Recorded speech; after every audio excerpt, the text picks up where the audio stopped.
হযরত মা আয়েশা রাদিয়াল্লাহু তাআলা আনহু নবীজি সাল্লাল্লাহু আলাইহি ওয়াসাল্লামকে জিজ্ঞেস করলেন, ইয়া রাসূলুল্লাহ, আপনি, আমি তো দেখি নাই কিন্তু শুনেছি আপনার জবান মোবারক থেকে আপনি মক্কায় অনেক অত্যাচার সয়েছেন এবং কাফেরদের অত্যাচারে আপনার জর্জরিত হয়ে মদিনায় হিজরত করেছেন। আল্লাহ রাব্বুল আলামিন আপনাকে হুকুম করেছেন, আপনি মদিনায় এসেছেন।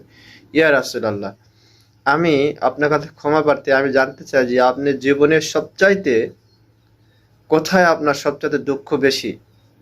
কারণ আপনি তো উহুদের ময়দানে আপনার দান মোবারক শহীদ হয়েছেন। ইয়া রাসূলুল্লাহ, আমি জানার মতে, আমার জানার মতে বা আমি জিজ্ঞেস করতে চাই, আপনি মনে হয় উহুদের ময়দানে দান মোবারক যখন শহীদ হয়েছেন তখন আপনি সবচাইতে কষ্ট বেশি পেয়েছেন।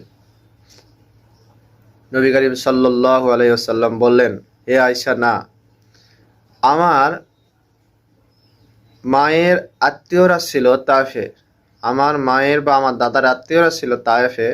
এটা বিশাল একটা ঘটনা। সেখানে নবীজির তিনজন আত্মীয়তার বন্ধন থাকার কারণে তিনি বিশ্বাসযোগ্য মনে করলেন যে আমি তায়েফের ময়দানে আমার আত্মীয়তা আছে, আমি সেখানে গেলে যদি ইসলামের দাওয়াত দেই তাহলে তারা ইসলাম কবুল করবে।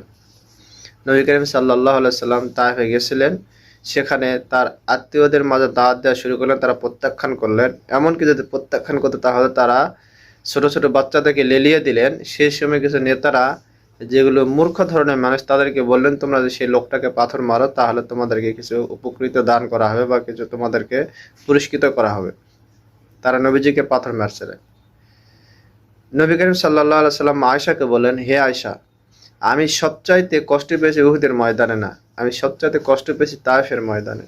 আল্লাহ, তায়েফের মানুষেরা এত নির্মমভাবে আমাকে পাথর মেরেছিল, তখন আমি বিশ্বাসযোগ্য করেছিলাম যে তায়েফে আমার আত্মীয় স্বজন আছে, হয়তো যেখানে আমি দাওয়াত দিলে তারা ঈমান গ্রহণ করবে, আমাকে নবী হিসেবে তারা ভালোবাসবে।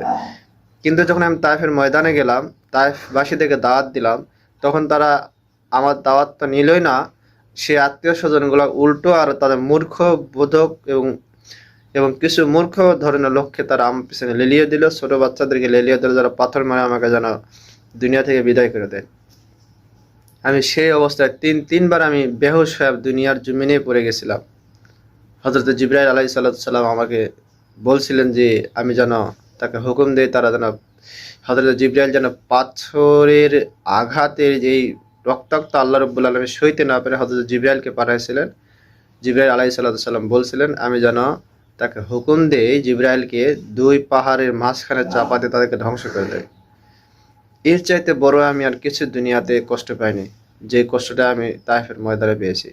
সেই রাসূলের প্রতি ভালোবাসা, মহব্বত আল্লাহ সুবহানাহু ওয়া তাআলা আমাদেরকে বাড়ায় দিক।